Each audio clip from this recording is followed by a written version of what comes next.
பெற அகத்தவம் மற்றும் அகத்தாய்வு பயிற்சிகளை அளித்துள்ளார்கள். இத்தகைய சிறப்பான மனவளக்கலை என்னும் வாழ்க்கை கல்வியை உலக சமுதாய சேவா சங்கம் ஸ்கை யோகா இணைய வழிய 12 நாட்கள் அடிப்படை பயிற்சியாகவும் அதனைத் தொடர்ந்து 4 மாதங்கள் சான்றிதழ் கல்வியாகவும் நம் இல்லம் தேடி வந்து அளித்து வருகிறது. இந்த சிறப்பான செய்தியினை நமது உறவுகளிடம் நட்புகளிடம் பகிர்ந்து அனைவரும் உடல் நலத்துடன் ஆரோக்கியமாக அமைதியாக வாழ நம்மால் ஆன சிறு உதவியினை செய்வோம். மகரிஷியின் கனவாம் உலக அமைதிக்கு நம்மால் என்ற சிறு தொண்டினை செய்து குருவின் கனவினை நனவாக்குவோம். மேலும் விவரங்களுக்கு kundaliniyoga.edu.in இணையதளத்திற்கு செல்லவும். வாழ்க வளமுடன். தவத்தினை தொடர்ந்து வாழ்வாங்கு வாழ வழி என்ற தலைப்பிலே சிந்தனை விருந்து வழங்க நமது அன்பிற்கும் மதிப்பிற்கும் உரிய பேராசிரியர் அருள்நிதி லில்லி கோபால் அம்மா அவர்களை அன்புடன் அழைத்து அமர்கிறோம். வாழ்க வளமுடன் அம்மா, வாழ்க வளமுடன். வாழ்க வளமுடன் ஐயா, வாழ்க வளமுடன். மிக்க நன்றிகள் ஐயா. வாழ்க வளமுடன். இன்று நமக்கு மிக சிறப்பாக தவத்தினை வழிநடத்தி கொடுத்த நமது அன்பிற்குரிய பேராசிரியர் சந்திரன் ஐயா அவர்களை நாம் வாழ்த்துவோம். பேராசிரியர் சந்திரன் ஐயா அவர்களும் அவர்கள் தம் அன்பு குடும்பமும் அருட்பேராற்றல் கருணையினால் உடல் நலம், நீளாயுள், நிறை செல்வம், உயர்ப்புகள், மெய்ஞானம் ஓங்கி வாழ்க வளமுடன், வாழ்க வளமுடன், வாழ்க வளமுடன். மிக்க நன்றிகள் அம்மா. வாழ்க வளமுடன். வாழ்க வளமுடன் ஐயா. வாழ்க வாழ்க வையகம், வாழ்க வையகம், வாழ்க வளமுடன். குரு வாழ்க, குருவே துணை. சிந்தனையை, உடல் நலத்தை சீரமைத்து உய்வித்த குருவின் தாள் வணங்கி இந்த நிகழ்ச்சிக்குள் நாம் செல்வோம். இன்றைய சிந்தனை சிறப்பாக அமைய இறை அருளும் குரு அருளும் துணை புரியட்டும். வாழ்க வளமுடன். வாழ்வாங்கு வாழ என்ற தலைப்புல நம்மோட அருத்தந்தையோட கருத்துக்களை கொஞ்ச நேரம் நம்ம சிந்திப்போம். வாழ்வாங்கு வாழ்தல் அப்படின்னா முதல்ல வாழ்க்கை அப்படின்னா என்னன்னு பார்த்தோம்னா நம்ம பிறப்புக்கும் இறப்புக்கும் இடைப்பட்ட உள்ள காலம். அதுல பார்க்கும்பொழுது அந்த மழை காலம், சிறு பருவம் அப்படின்னு சொல்லிட்டு ஒரு 15 வயது வரையில கூட 15 வயது வரையில நம்ம கொஞ்சம் என்ன அப்படி விளையாட்டுத்தனமா பெருசா ஒரு இது இல்லாம குறிக்கோள் இல்லாமலாம் இருக்கும். அதன் பிறகு பார்க்கும் பொழுது எல்லா ஸ்கூல் படிக்கிற காலத்திலே குழந்தைங்களுக்கு நம்ம இந்த மாதிரி வரணும், அப்படி வரணும், இல்லை யாராச்சும் ஒரு சிலர் பாக்குறாங்க இல்லைங்களா, வாழ்க்கையில அந்த வாழ்வாங்கு வாழ்ந்து காட்டின மனிதர்கள் இருக்காங்கல்ல, நம்ம அப்துல் கலாம் ஐயா மாதிரி, நம்ம அருட்தந்தை மாதிரி. அப்போ இவங்க ஆன்மீக வழியில. ஆனா அந்த காலத்துல குழந்தைங்களுக்கு இந்த மாதிரிதான் போகும், நாம இது ஒரு சயின்டிஸ்ட் ஆகணும் அதுவாங்க அப்படிலாம். அப்ப அவங்கள ரோல் மாடலா வச்சுட்டு அதுக்கப்புறம் அவங்க என்ன பண்ணுவாங்க, ஒரு குறிக்கோளோட வாழ ஆரம்பிப்பாங்க. ஆக அந்த மாதிரி வாழும் பொழுது எப்படி வாழணும், எப்படி வாழ்ந்தா அந்த வாழ்க்கை வாழ்வாங்கு வாழ்ந்த வாழ்க்கையாக இருக்கும் அப்படின்றத ஆன்மீகவாதிகள் தான் நமக்கு விளக்குவாங்க. ஏன்னா ஆன்மீகம், எடிசன் சொல்லியிருக்காரு இல்லைங்களா, விஞ்ஞானம் இல்லாத மெய்ஞானம் நொண்டி, மெய்ஞானம் இல்லாத விஞ்ஞானம் குருடு அப்படின்னு. அப்போ விஞ்ஞானம் மெய்ஞானம் இணைந்து போகும் பொழுதுதான் அந்த வாழ்க்கை சிறப்பாக இருக்கும். நான் நல்லா வாழறேன், பெரிய ரிச்சா வாழறேன் அப்படின்னு சொல்லிட்டு தனக்கு தனக்கு எனக்கு எனக்குன்னு மட்டுமே, எனக்கு நான் எனது குடும்பம் அப்படின்ற மாதிரி மட்டும் பார்க்காம சமுதாயம், நாம சமுதாயத்துக்கு கடன் பட்டிருக்கோம், இந்த சமுதாயத்துக்கும் நம்ம திருப்பி செலுத்தணும் அப்படின்ற அந்த பரந்த மனப்பான்மை எல்லாம் எப்ப வரும்னா கொஞ்சம் அந்த ஆன்மீக அறிவு உள்ள சேரும் பொழுதுதான். அதனாலதான் நம்ம சுவாமிஜி என்ன பண்றாங்க, குழந்தைங்க ஸ்கூல் குழந்தைங்களுக்கு பார்த்தோம்னா 14 வயது நிரம்பின குழந்தைங்களுக்கு காயக்கல்பத்தை கொடுக்கணும், தவம் கொடுக்கணும், அந்த ஆன்மீக அறிவை அவங்களுக்கு ஊட்டணும்னு சொல்றாங்க. அது சுவாமிஜி இறையுணர்வும் பாலுணர்வும் ஆன்மீக வளர்ச்சியும் ஆன்மீக நோக்கம் அப்படின்றதுவே கொடுக்குறாங்க இல்லைங்களா. அப்போ அந்த உயிராற்றலோட சக்திய குழந்தைங்க உணர்ந்துக்கணும். அதை எப்படி தன்னோட வளர்ச்சிக்கு, வாழ்க்கையோட முன்னேற்றத்துக்கு பயன்படுத்தணும் அப்படின்றதெல்லாம் விளக்குறதுக்கு தான் அந்த தலைப்பெல்லாம் கொடுக்குறாங்க. அப்படி பார்க்கும் பொழுது அப்ப என்ன ஆகுது அப்படின்னா, அவங்க தன்னோட கடமைகளை சரியாக செம்மையாக செய்வதற்கு இதெல்லாம் உதவியாக இருக்கும். அப்போ இறைநிலைனா இறை அறிவு அப்படின்றது அந்த சின்ன வயசுலயே அவங்களுக்கு கொடுக்கும் பொழுது அறநெறியில நின்று பிறருக்கு உதவி வாழ்வதற்கும் அது வாய்ப்பாக இருக்குது. இப்ப அறநெறி அப்படின்னு பார்க்கும் பொழுது என்ன அப்படின்னு பார்த்தோம்னா அந்த ஒழுக்கம், கடமை, ஈகை சேர்ந்த இதுதான் வந்து அறநெறியாக இருக்குது. அப்போ அறநெறி அப்படின்னா சின்ன குழந்தைங்களுக்கு சொல்லும் பொழுது என்ன சொல்லணும்? உண்மையா இருக்கணும், உண்மை பேசணும், நேர்மையா இருக்கணும். அப்புறம் வந்து பெரியவர்களை மதிக்கணும் அப்படின்றது, அப்புறம் மன்னிக்கிற குணம், இது எல்லாம் வந்து நம்ம வந்து அந்த பள்ளி பருவத்திலே அந்த மாரல் சயின்ஸ் அப்பெல்லாம் இருந்தது. அது இல்ல அப்படின்னும் போது இப்போ வந்து நிறைய எல்லா ஸ்கூல்லயும் யோகா அப்படின்னு சொல்லிட்டு ஒரு கிளாஸ் வைக்கிறாங்க. அப்போ அங்க போயிட்டு நம்ம இதெல்லாம் குழந்தைங்களுக்கு கத்து கொடுக்கும் பொழுது அவங்களுக்கு அந்த வாழ்க்கையோட அர்த்தம் புரியும், எப்படி வாழணும்ன்ற ஒரு தெளிவு கிடைக்கும். அறநெறி அப்படின்னா ஒழுக்கம், ஒழுக்கத்துக்கு நம்ம சுவாமிஜி வந்து ஒரு ஃபார்முலாவே கொடுத்துட்டாங்க. அப்போ என்ன அப்படின்னா நாம வாழ்நாள் முழுவதுமே கடைசி காலம் வரையில கூட நமக்கு நாமும் பாரமா இருக்கக்கூடாது, மற்றவர்களுக்கும் பாரமா இருக்கக்கூடாது. அதே மாதிரி நமக்கு நாமே ஒரு கழிவிறக்கமோ இல்ல வந்து நம்ம மேலேயே நமக்கு ஒரு கோபம் அந்த மாதிரி எல்லாம் இல்லாம நம்ம வாழணும் அப்படின்னா என்னன்னா அப்போ வந்து நமக்கு இந்த இறைநிலை பற்றின தெளிவு, விளக்கம், அது ஏன் வந்து வாழ்க்கையில ஒரு சில சிக்கல்கள் அதெல்லாம் அப்படின்றதெல்லாம் புரியும் பொழுது நம்ம வந்து நமக்கும் பாரம் இல்லாம மற்றவர்களுக்கும் பாரம் இல்லாம வாழ்வதற்கான வழிமுறைகள் நிறைய இருக்குது. அதே மாதிரி கடமை செய்யும் பொழுது அந்த கடமைகளை கரெக்டா செய்யணும். வந்து நமக்கான கடமைகள் முதல்ல நம்ம செய்யணும். நமக்கான கடமைகளை நாம சரியா செய்யும் பொழுதுதான் வயதான காலத்துல நாம மற்றவர்களுக்கு பாரம் இல்லாம இருப்போம், நமக்கும் நாம பாரம் இல்லாம இருப்போம். அப்படி பார்க்கும் பொழுது அந்த ஐவகை கடமையில முதல்லவே சுவாமிஜி கொடுக்கறது தான். அதன் பிறகுதான் குடும்பம். அப்போ நாம நல்லா இருந்தாதான் குடும்பத்தை நாம நல்லா பார்த்துக்க முடியும். அப்போ நமக்கு நாம செய்து கொள்ளக்கூடிய கடமை அப்படின்னு பார்த்தோம்னா கண்டிப்பாக அந்த உடற்பயிற்சியும், அகத்தவம், அகத்தாய்வு, காயகல்பம் இது எல்லாமே வந்து அவசியம் செய்யணும். செய்யும் பொழுதுதான் நாம ஆரம்பத்துல மன்றங்களுக்கு வர அன்பர்களுக்கு என்ன சொல்வோம்? நீங்க வந்து உடற்பயிற்சி செய்தீங்கன்னா தான் வந்து உங்களுக்கு காலம் அடிச்சு போட்டு ஒரு 20 நிமிஷம் உட்கார்ந்து தவம் செய்யும் பொழுது கால் மரத்து போகாம இருக்கும்னு சொல்லுவோம். அப்போ அது வந்து அது மட்டும் இல்லாம அந்த முதுகுத்தண்டு நேரா வச்சு உட்கார்றதுக்கும் நம்மளோட உடற்பயிற்சிகள் உதவியா இருக்குது. அப்போ ஆரம்ப காலகட்டத்துல நம்ம அதை சொல்றோம். ஆனா நம்ம தொடர்ந்து அந்த உடற்பயிற்சி செய்ய செய்ய நமக்கு வந்து பலன்கள் நமக்கு நல்லாவே தெரியும். அப்போ அந்த உடற்பயிற்சிகளை தொடர்ந்து செய்துகிட்டே வரும்பொழுது நமக்கு நாம பாரம் இல்லாம இருப்போம். நம்ம எந்திரிக்கணும்னு நினைச்சோம்னா கண்டிப்பா அதுக்கு உடல் ஒத்துழைக்கும். நடக்கணும் அப்படின்னா அதற்கான உடல் ஒத்துழைப்பு நமக்கு கிடைக்கும்.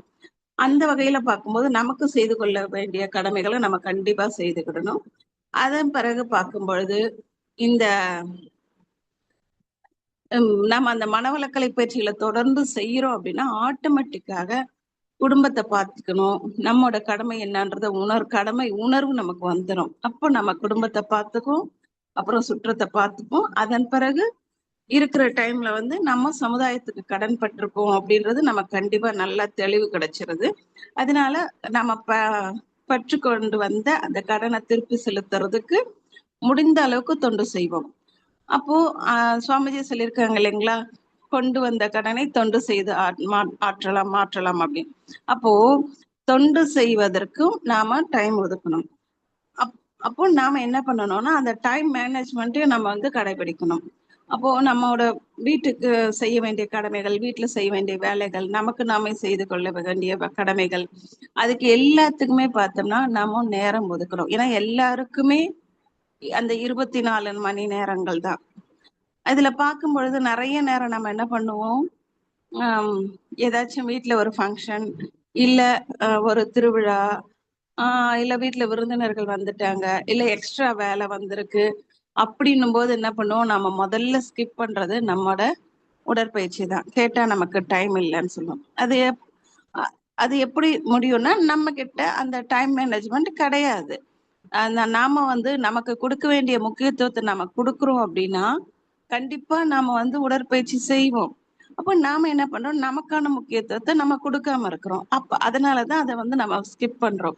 அந்த டைம் மேனேஜ்மெண்ட் நம்ம கரெக்டா இப்போ நமக்கு தெரியும். ஒரு திடீர்னு வந்தாலும் சரி, ஓகே, அவங்க வந்துட்டாங்கன்னா அன்னைக்கு நம்ம வந்து அன்னைக்கு ஒரு நாள் அன்னைக்கு ஈவினிங்கே நம்ம வந்து நெக்ஸ்ட் டேக்குள்ள ஷெட்யூல போட்டுக்கிடலாம். அப்படி போடுறோம் அப்படின்னா தான் நம்மோட கடமைகளுக்கு நமக்கான முக்கியத்துவத்தை நம்ம கொடுக்குறோம்னு அர்த்தம். அதன் பிறகு அதுக்கப்புறம் மத்ததெல்லாம் ஆட்டோமேட்டிக்கா நடக்கும். குடும்பத்துக்கு தேவையானது, சுற்றத்துக்கு தேவையானதெல்லாம் தொடர்ந்து நடந்துகிட்டே இருக்கும். அடுத்து வந்து ஈகை அப்படின்னு பார்க்கும் பொழுது நம்ம வந்து கண்டிப்பா ஐயன் திருவள்ளுவர் அவர்கள் சொல்லியிருக்காங்க, வறியவர்க்கு ஒன்று ஈவதே ஈகை அப்படின்னு சொல்லிட்டு. அதே மாதிரி வந்து அந்த காலத்துல சொல்லியிருக்காங்க, பாத்திரம் அறிந்து பிச்சை இடு அப்படின்னு. அப்போ யாருக்கு முடியாம இருக்கிறாங்களோ, யாருக்கு தேவையோ அவங்களுக்கு நம்ம கொடுக்கறது வந்து அது சிறப்பா இருக்கும். ஆனா நம்ம வந்து அது மாதிரி தேடிக்கிட்டும் இருக்க முடியாது. சுவாமிஜி என்ன சொல்றாங்க, நீங்க நம்மோட வருமானத்துல 100ல 1 எடுத்து வச்சுட்டு அதை வந்து நம்ம வந்து நம்மோட 1% மட்டும்தான் அதை வந்து தேவையானவர்களுக்கு நம்ம கொடுக்கலாம். அப்படி கொடுக்கும் பொழுது அந்த இது வந்து நாம பெற்று வந்த கடனுக்கு ஒரு திருப்பி செலுத்துறதுக்கு அது ஒரு வழிமுறையாகவும் இருப்பதற்கான வாய்ப்பு இருக்குது. அப்போ இந்த மாதிரி இது பண்ணிட்டே வரும்போது பார்க்கும்போது அப்ப வந்து நம்ம வந்து அகத்தவம் செய்ய செய்ய செய்ய நமக்கு மன உறுதியும் மன அமைதியும் கிடைக்குது. எந்த அளவுக்கு மனம் அமைதி நிலை நாடி செல்லுதோ அந்த அளவுக்கு நமக்கு உடல் ஆற்றல் அதிகமாகும். அது மாதிரி வாழ்க்கையில இருக்கக்கூடிய சிக்கல்களை நாம வந்து தீர்ப்பதற்கும் மனம் அமைதி நிலையில இருந்தா நம்மளால தெளிவா அதற்கான தீர்வை கண்டுபிடிக்க முடியும். சொல்வாங்க இல்லைங்களா, நீர் வந்து ஒரு குளத்திலேயோ இல்ல வந்து ஒரு ஏரியிலயோ இருக்க நீர் வந்து தெளிவா இருந்தா அதுல வந்து தெரியக்கூடிய பிம்பம் தெளிவா நம்மளால பார்க்க முடியும். அதுவே கலங்கிட்டு இருக்கு, இல்ல அலையா இருக்குது அப்படின்னா அப்ப தெளிவா தெரியாது. அதே மாதிரிதான் நம்மோட மனம் அமைதியா இருந்தது அப்படின்னா எந்த சிக்கல்னாலும் அதற்கான தீர்வு வந்து நம்மளால கண்டுபிடிக்க முடியும். ஆனா ஒரு சிக்கல் வரும்பொழுதுதான் என்ன ஆகும் அப்படின்னா பெரும்பாலும் அந்த மன அமைதி குலைந்து போயிடும். இது சரியா இருக்குமா, அது சரியா இருக்குமா, அப்ப அந்த அமைதி எந்த அளவுக்கு குறையுதோ அந்த அளவுக்கு அந்த சிக்கல்களுக்கான தீர்வும் தள்ளி போய்கிட்டே இருக்கும். அப்போ அது அந்த அப்போ தேவையானது மன அமைதி. அப்போ தவம் செய்து இந்த மன உறுதியையும் மன அமைதியையும் பெருக்கி அதிகமாக்கிக்கிட்டே வரும்போது ஆட்டோமேட்டிக்காக என்ன ஆகுன்னா அந்த அன்பர்கள் வந்து பேசக்கூடிய தன்மையில மாற்றம் ஏற்படும். அமைதியா பேசுவாங்க, இன்சொல் பேசுவாங்க. அப்போ அந்த மாதிரி பேசும்போது மற்றவர்களுக்கும் அவங்கள பிடிக்க ஆரம்பிச்சிடும். அவங்க கிட்ட இன்னும் கொஞ்ச நேரம் பேசலாமே அப்படின்ற ஒரு ஆர்வம் ஏற்படும். அப்போ அவங்க என்ன அந்த மாதிரியான மக்கள் கிட்ட மற்றவர்கள் வந்து அவங்களுக்கு ஏதாவது ஒரு பிரச்சனை இல்ல ஒரு தீர்வு வேணும், இல்ல கொஞ்ச நேரம் இவங்க கிட்ட பேசிட்டு இருந்தா மனசு நமக்கு கொஞ்சம் ஆறுதலா இருக்கும்னு நினைச்சு கூட வந்து கொஞ்ச நேரம் வந்து இருந்து பேசிட்டு போறதெல்லாம் கூட இருக்கும். அப்ப அந்த மாதிரி இருக்கும் பொழுது என்ன ஆகும், இவங்களுக்கு வந்து ஒரு ஒரு என்ன இவங்களோட ஆற்றலும் அதிகமாகும், ஒரு புகழும் இவங்களுக்கு வந்து வர ஆரம்பிக்கும். அப்போ இந்த மாதிரி இருக்கும்பொழுது இந்த கல்வி அறிவு, அந்த ஆன்மீக அறிவும் சரி, மற்றது சார்ந்த அந்த கல்வி அறிவும் அதிகப்படுத்திக்கிட்டே போகும் பொழுது நாம வந்து மற்றவங்களுக்கு உதவி செய்வதற்கும் வாய்ப்பு அதிகமா இருக்கு. கல்வி ஒன்றுதான் பார்த்தோம்னா வாழ்க்கையில எல்லாரையும் மேம்படுத்துவதற்கு உதவியா இருக்கும். அந்த கல்வி அறிவு அதிகமாக்குறதுக்குமே பார்க்கும் பொழுது நம்மோட இந்த தவமும் தற்சோதனையும் நமக்கு உதவியா இருக்கும். நம்ம ஆரம்பத்திலே சொன்ன மாதிரி ஸ்கூல் ஸ்டூடெண்ட்ஸ்க்கு எல்லாம் கொண்டு போறோம் அப்படின்னும் போது அவங்கள ஒரு 10 நிமிஷம் உட்கார வச்சு தியானம் பண்ண வைக்கும் பொழுது நம்ம சொல்றோம் இல்லைங்களா, அவங்களுக்கு வந்து ஞாபக சக்தி அதிகமாகும் அப்படின்னு சொல்லி.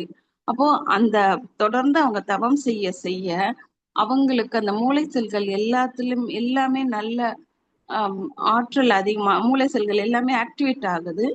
அப்போ படிக்கிறதும் சீக்கிரமா புரிஞ்சு கொள்ளக்கூடிய ஆற்றலும் கிடைக்குது. அப்போ அந்த கல்வி ஒண்ணுதான் இது எல்லாருக்குமே மேம்படுத்தக்கூடியதுக்கு உதவியா இருக்கு. அப்போ இந்த மாதிரியான கல்வி சிறு வயதுல மட்டும் இல்ல, கொஞ்சம் வயதான பிறகு கூட பார்த்தோம்னா நம்ம எந்த அளவுக்கு படிப்புல ஆர்வம் செலுத்துறோமோ அந்த அளவுக்கு நமக்கு வந்து அந்த ஆஹ் ஞாபக சக்தியும் சிந்தனை திறனும் அதிகமாகிக்கிட்டே போகும். அதன் பிறகு பார்க்கும் பொழுது நம்ம ஏற்கனவே சொன்னோம், இந்த மன அமைதி வர வர நம்ம வந்து இன்சொல் பேசுதல் வந்து கிடைக்கும் அப்படின்னு. அப்போ இன்சல் எப்ப வரும் அப்படின்னு பார்த்தோம்னா, நம்ம அமைதியா இருக்கும்போது. அமைதியா இருக்கோம் அப்படின்னா நம்ம கிட்ட அந்த பொறுமை இருக்கும்.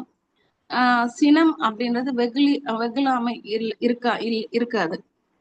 அப்போ தேவை எடுத்துக்கலாம், எதுக்கு எடுத்தாலும் டென்ஷன் ஆகுறது, கோவப்படுறது, அதெல்லாம் வந்து குறைய ஆரம்பிச்சிடும். அப்படி குறைய ஆரம்பிக்க தான் அந்த இன்சல் வந்து நமக்கு வர ஆரம்பிக்கும். அப்போ பொதுவாவே பார்த்தோம்னா, ஒரு கோபப்படாம அமைதியா பேசுறாங்க அப்படின்னா அவங்கள எல்லாருக்குமே பிடிக்க ஆரம்பிக்கும். அப்போ அதுக்காக தான் வந்து நம்ம சுவாமிஜி அகத்தாய்வு பயிற்சி எல்லாம் கொடுக்கும்போது முதல்ல என்ன கொடுக்குறாங்க, எண்ணம் ஆராய்தல் கொடுக்குறாங்க. அதுக்கப்புறமா கொடுக்குறாங்க, என்ன கொடுக்குறாங்க, ஆசை சீரமைத்தல், சினம் தவிர்த்தல், அப்புறமா கவலை ஒழித்தல். அப்போ எல்லாமே எண்ணத்தோட வகைகள் தான். அந்த சினமாகட்டும், ஆசையாகட்டும், கவலையாகட்டும். அப்போ அந்த எண்ணம்னா முதல்ல அது என்னன்னு புரிஞ்சுக்கிட்டோம்னா இதெல்லாம் கொஞ்சம் நமக்கு வந்து நம்ம எப்படி அதை ஹேண்டில் பண்ணணும் அப்படின்ற தெளிவு நமக்கு கிடைக்க ஆரம்பிச்சிடும். எந்த அளவுக்கு சினத்தை தவிர்க்கிறாங்களோ அந்த அளவுக்கு பொறுமையாக இருப்பதற்கான வாய்ப்பு நிறைய இருக்குது.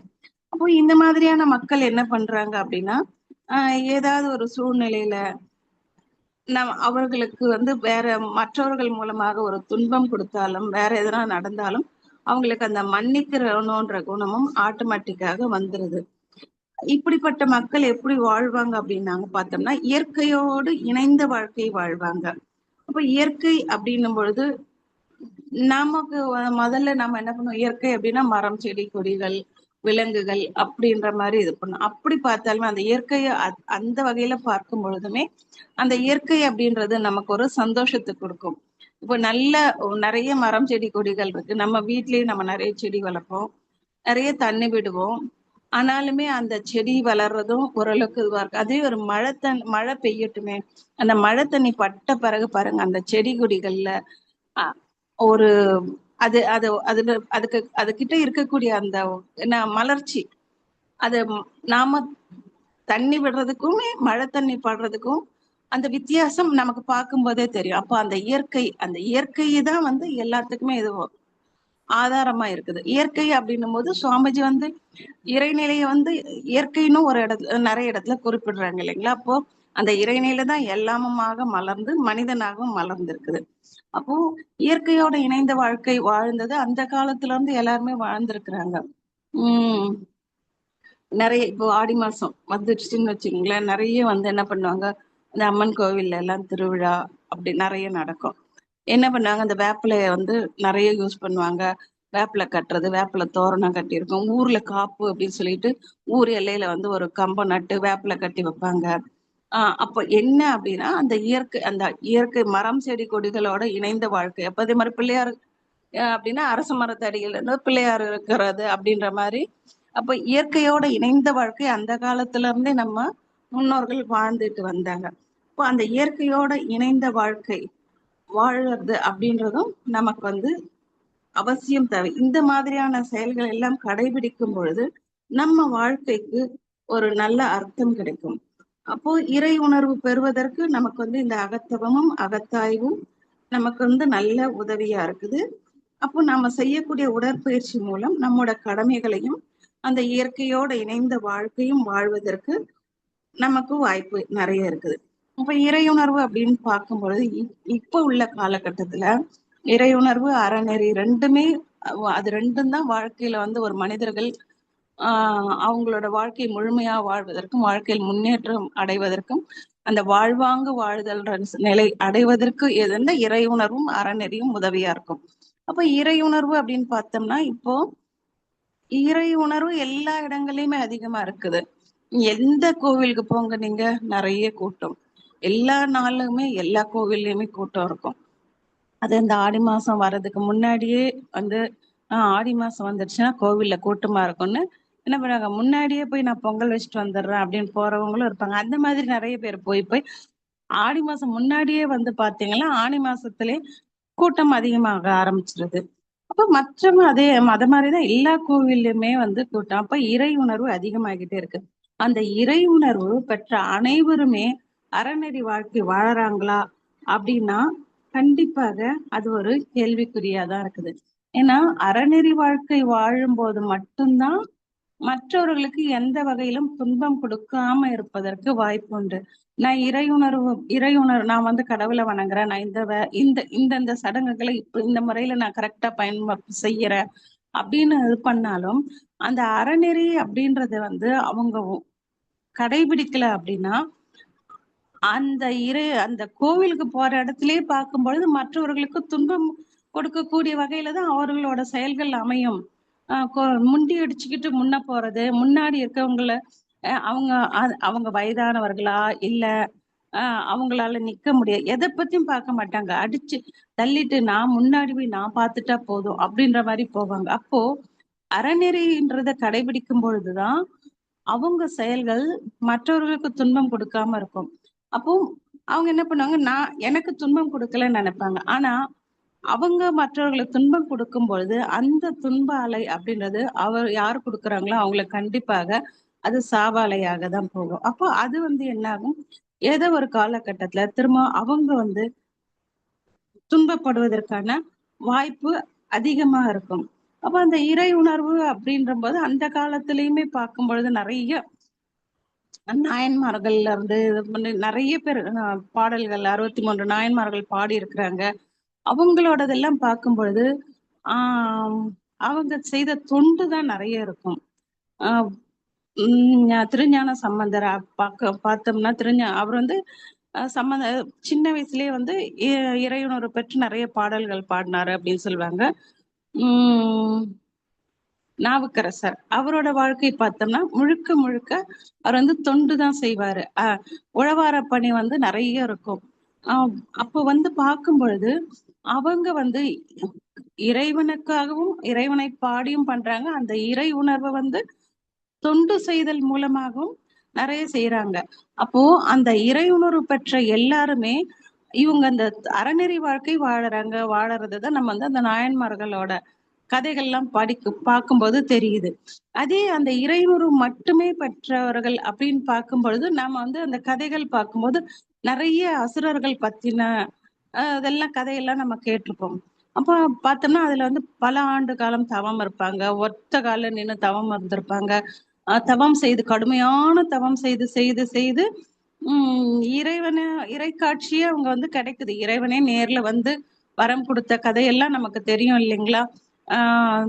அது பழமொழியே சொல்றாங்கல்ல, வரம் கொடுத்த தலையிலே கைய வைக்கிறது அப்படின்ற மாதிரி. அப்போ அந்த அளவுக்கு கடுமையா தவம் செய்து வரம் வாங்குறாங்க. ஆனா வாங்கின பிறகு அவங்க அந்த அறநெறி உணர்வு இல்லாததால அவங்க பெற்ற தவமே அவர்களுக்கு பயன் இல்லாம போகுது. இந்த மாதிரிதான் நம்ம எல்லா கதைகளும் அப்படிதான் முடியுது. அப்போ அந்த அறநெறி அப்படின்றது எந்த அளவுக்கு அவசியம் அப்படின்றது நமக்கு தெரியுது இல்லைங்களா?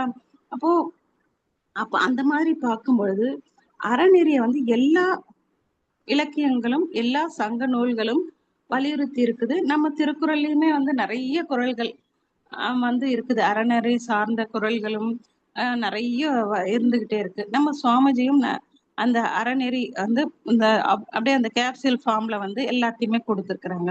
இப்ப நான்மணிக்கடிகைன்ற ஒரு நூல்ல வந்து ஒரு நாயனார் என்ன பாடுறாரு அப்படின்னா, இன்னாமை வேண்டின் இரவு எழுக, இந்நிலைத்து மண்ணுதல் வேண்டின் இசை நடுக, தன்னோடு செல்வது வேண்டின் அறம் செய்க, வெல்வது வேண்டின் வெகுளி விடல் அப்படின்னு சொல்றாரு.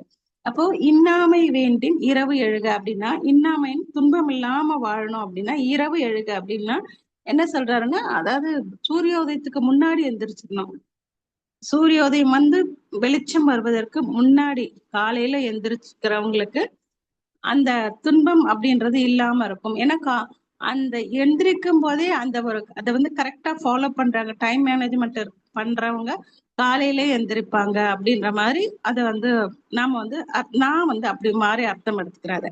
அப்போ அதுக்கப்புறம் பார்க்கும்போது இந்நிலைத்து மண்ணுதல் வேண்டின் இசை நடுக அப்படின்னு சொல்றாரு. அப்போ நாம் நிலையான ஒரு புகழ் வேணும் அப்படின்னா, பொருள் பெறணும் அப்படின்னா புகழுக்குரிய காரியங்களை செய்யணும். அப்ப நிலையான பொருள் எதுவா இருக்கும் அப்படின்னா அந்த உயர் புகழ்னு நம்ம சுவாமிஜி சொல்லக்கூடிய நல்லது செய்து செய்து அதன் மூலமாக மற்றவர்களோட வாழ்த்தும் மற்றவர்கள் நமக்கு சொல்லக்கூடிய நன்றி உணர்வு அதுதான் வந்து உண்மையான புகழ்.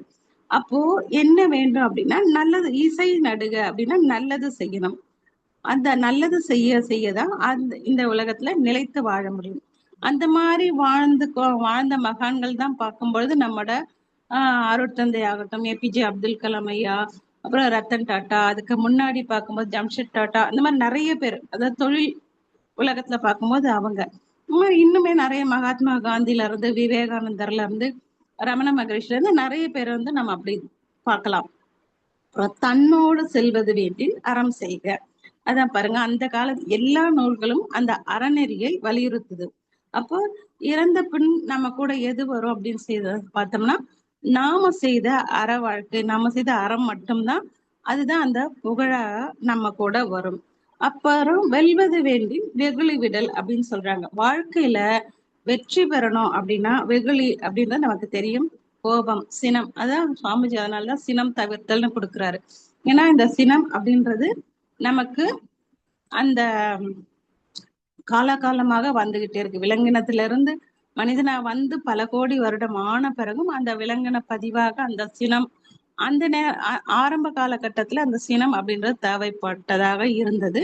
பட் இப்போ அந்த சினம் தேவையில்லை. ஒரு வேலை முடியும் போது அது நடிப்பு சினமாக நம்ம பயன்படுத்தணும். அப்போ வாழ்க்கையில நம்ம வெற்றி பெறணும் அப்படின்னா சினத்தை விட வேணும் அப்படின்னு சொல்றாங்க. அப்போ இந்த மாதிரி எல்லா மகான்களுமே அந்த சினத்தையும் தவிர்க்கணும் அப்படின்றத வலியுறுத்தி இருக்கிறாங்க. அப்ப அறநெறி வாழ்க்கை ஒண்ணுதான் நமக்கு வாழ்வாங்கு வாழ்வ உதவியாக இருக்கும். அப்போ என்ன பண்ணணும் அப்படின்னா, அதுக்கு அகத்தவம் அவசியம் செய்யணும். தவம் செய்து அற வாழ்க்கையும் வாழும்போது மட்டும்தான் இந்த வாழ்வாங்கு வாழ்வதற்கான வாய்ப்பு அதிகம். அகத்தவம் மட்டுமே செஞ்சுக்கிட்டு வரேன், அகத்தாய்வு செய்ய எனக்கு டைம் இல்லை அப்படின்னா அது நமக்கு நம்ம கிட்ட இருக்கக்கூடிய எல்லா குணத்தையும் வெளிப்படுத்தும். நம்ம கிட்ட தேவையற்ற குணமும் இருக்கு. அதனால்தான் அகத்தாய்வு செய்து ஆசை சீரமைத்து சினத்தை தவிர்த்து கவலை ஒழிக்கும் போதுதான் நல்லது மட்டும் வெளிப்படும். அப்படி இல்லை, நான் அகத்தவம் மட்டுமே செய்யறேன் அப்படின்னா அது ஒரு இடத்துல சொல்லியிருப்பாங்க, அகத்தாய்வு இல்லாத அகத்தவம் கூர்மையான ஆயுதத்துக்கு சமமானதுன்னு சொல்லாங்க. அப்போ அந்த அகத்தவம் மட்டுமே செய்யும் பொழுது எல்லா குணங்களும் வெளிப்படும் போது அது நமக்கும் பாதகமா இருக்கும், மற்றவர்களுக்கும் அது பாதகத்தை தான் கொடுக்கும். அந்த வகையில பார்க்கும்போது அகத்தவமும் அவசியம், அகத்தாய்வும் அவசியம். அறநெறியும் இறை உணர்வும் தான் வாழ்வாங்கு வாழ்வதற்கு ஒரு மனிதனுக்கு உதவியா இருக்கும். அந்த வகையில வாழ்ந்த ஒரு சிலர் எல்லாம் தான் நம்ம இப்ப சமீபத்துல வாழ்ந்தவங்க தான் நம்மோட அப்துல் கலாம் ஐயா அவர்கள், ரத்தன் டாட்டா அவர்கள், விவேகானந்தர், காமராஜர்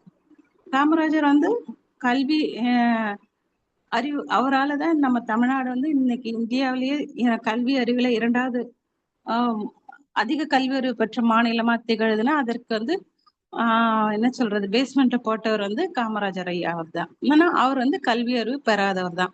இந்த மாதிரி பல மகான்கள் வாழ்வாங்கு வாழ்ந்து காட்டியிருக்காங்க. இந்த மாதிரி நம்ம வாழ்வதற்கு நமக்கு ஈஸியா அந்த வாழ்க்கையை அடைவதற்கு நமக்கு நம்ம அருட்தந்தை அவர்கள் வழிமுறைகளை கொடுத்திருக்காங்க. அதை ஃபாலோ பண்ணி நாமும் வாழ்வாங்கு வாழ முடியும் என்று கூறி என்னுடைய இந்த சிந்தனையை நிறைவு செய்து கொள்கிறேன். செவிமடுத்த அனைத்து அன்பு உள்ளங்களுக்கும், வாய்ப்பளித்த அன்பு உள்ளங்களுக்கும் நன்றிகளும். வாழ்க வளமுடன், வாழ்த்துக்களும். வாழ்க வளமுடன். வாழ்க வளமுடன். மிக சிறப்புமா, நல்லா இருந்துச்சு.